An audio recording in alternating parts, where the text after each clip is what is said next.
Monsieur le maire, chers collègues, je suis heureuse de présenter ce rapport de subvention aux acteurs de la prévention dans notre ville. À Marseille, notre majorité a engagé une action volontariste en faveur de la prévention. Et depuis avril 2023, la ville de Marseille, main dans la main avec le tissu associatif, organise des journées de la prévention dans chaque secteur de la ville. 3 éditions ont déjà eu lieu. Une à Félix-Piat, une à Herbel, une à Saint-Barthélemy-Busserine.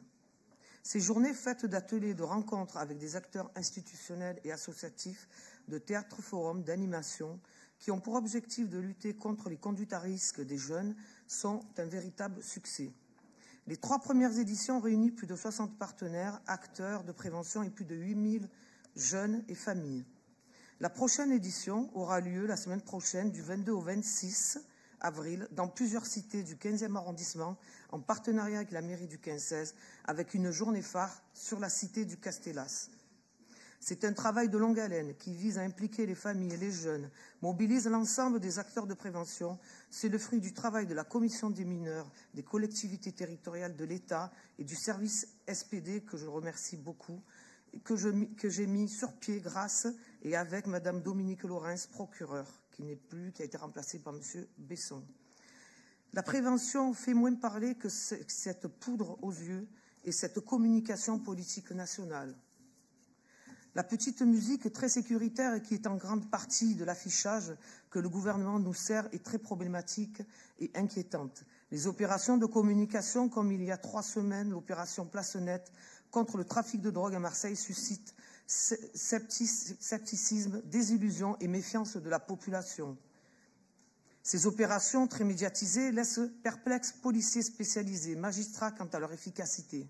Malgré les chiffres officiels de saisie d'armes, d'argent de stupéfiants, les habitants de nos quartiers ont également un regard critique sur les résultats annoncés, au point que même la Provence s'en est fait l'écho avec une qui a fait couler beaucoup d'encre et provoqué la colère de la Macronie. Le slogan « Guerre contre les drogues », qui en sans cesse depuis des décennies, et la multiplication d'outils de contrôle, de surveillance, peuvent parfois rassurer les habitants de ces quartiers, mais malheureusement n'ont pas pu empêcher le développement des trafics et l'explosion de la violence. Il faut bien sûr garantir la tranquillité publique, mais il faut aussi être capable de proposer des perspectives de vie aux jeunes pour que l'entrée dans les trafics ne soit pas une option. Les dernières déclarations du Premier ministre sont sur ce point de vue à la fois hors sol et une grande hypocrisie. Son appel à un sursaut d'autorité aurait un peu de crédibilité s'il ne passait pas son temps à précariser les familles, l'école publique, le tissu associatif, si ce n'était pas en contradiction avec ce que les acteurs du secteur, notamment les juges pour enfants, disent depuis des décennies. La réponse punitive est loin d'être une solution. Il faut accompagner, tendre la main, poser des repères et des limites éducatives. C'est à ce travail de prévention que je m'y attelle avec les acteurs associatifs, les institutionnels, et que le vote de ces subventions va aider pour la mise en œuvre de cette semaine de prévention.